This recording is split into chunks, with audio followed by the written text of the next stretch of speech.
Welcome to episode 31 of Posture Labs and Alignment Fundamentals, where we cover alignments, modifications, and tips and tricks for major yoga poses. My name is Emma. I'm your host. Thank you for being on my channel.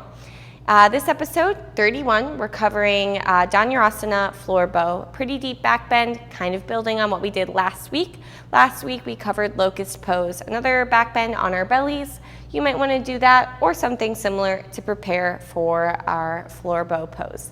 I recommend maybe using a block, maybe not even using it, but visually imagine having a block here. You'll see what I mean. Let's go ahead and we'll get started on our bellies. So if you would like to use your block, you'll actually place that kind of between your knees. I would actually say like the shortest, the thinnest width between your knees. So you're kind of squeezing that in.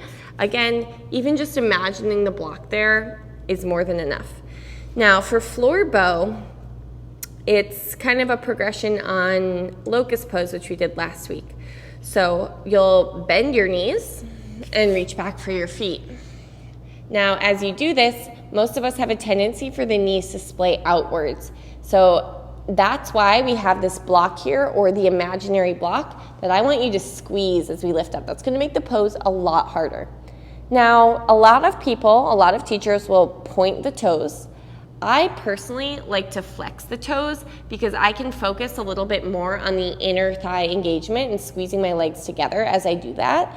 But I would also not get too stuck on how you have your feet.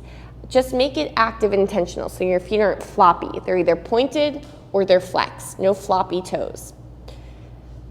All right, so you've got your feet. I kind of go down for the ankles if possible. I feel a little bit of a tighter grip, less slipping. That way, because I do like to flex my feet, I can flex them a little bit easier than if I was grabbing my feet. It's really hard to flex because my hands are now gonna slip.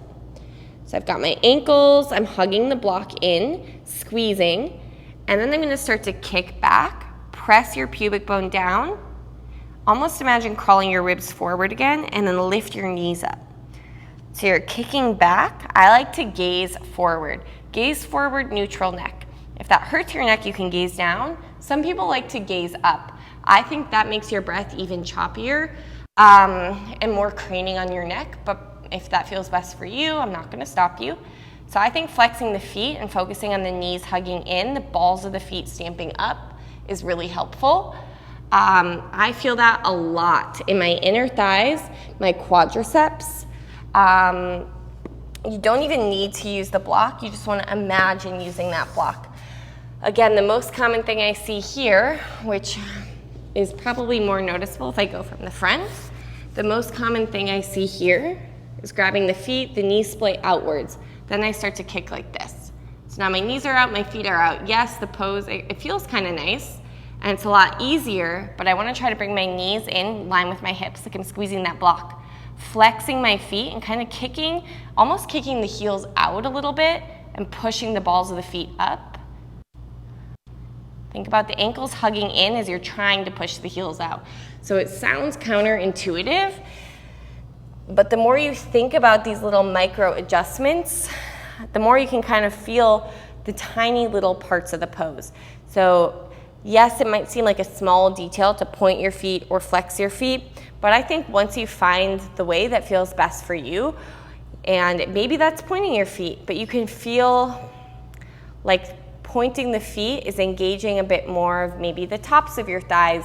For me, I think the flexing of the feet, I really feel that because I'm trying to hug the ankles in while kick the heels out and push the balls of the feet. So I'm feeling a lot on those inner thighs, almost a little bit of an internal rotation of my thighs. Again, if you're first learning the pose, you might be like, that's way too much for me. I'm just trying to reach back for my feet. Valid. Just try to reach back for your feet is great. You can use 2 straps to reach back for your feet. Strapping around and grabbing. Some people will go inside grip. I don't like inside grip because naturally your hands will tend to push outwards because your palms are facing outwards. And what does that do? That's gonna take your knees out, your feet out to exactly where we don't wanna be. So you have to focus more on squeezing in. This grip also just feels super unnatural to me. So I would prefer an outside grip. That way you can kick out into your hands, but your hands can kind of push inwards to keep the knees in line. The entire time, you're kind of pushing your spine in towards your heart. It's a back bend, so you should definitely feel some compression in your lower lumbar spine. You would feel some compression in your thoracic spine as well, not so much in your cervical spine unless you do choose to look up. Again, not bad to look up, I just don't like to do it. I think it feels better to have a neutral neck. But when we do camel pose, we drop the head back, so you're getting some nice compression in your cervical spine there. It's not wrong, just not the way I like to teach it. That's about it.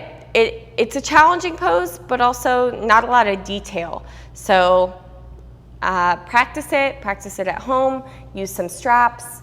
You could try it a few different ways. Try it with the block. That's always very humbling to try it with the block squeezing in. You could also use like a ball, maybe like a bar, you might use for a bar class, those squishy balls, or maybe a soccer ball, a volleyball, something where you can squeeze inwards and really feel the engagement of your inner thighs.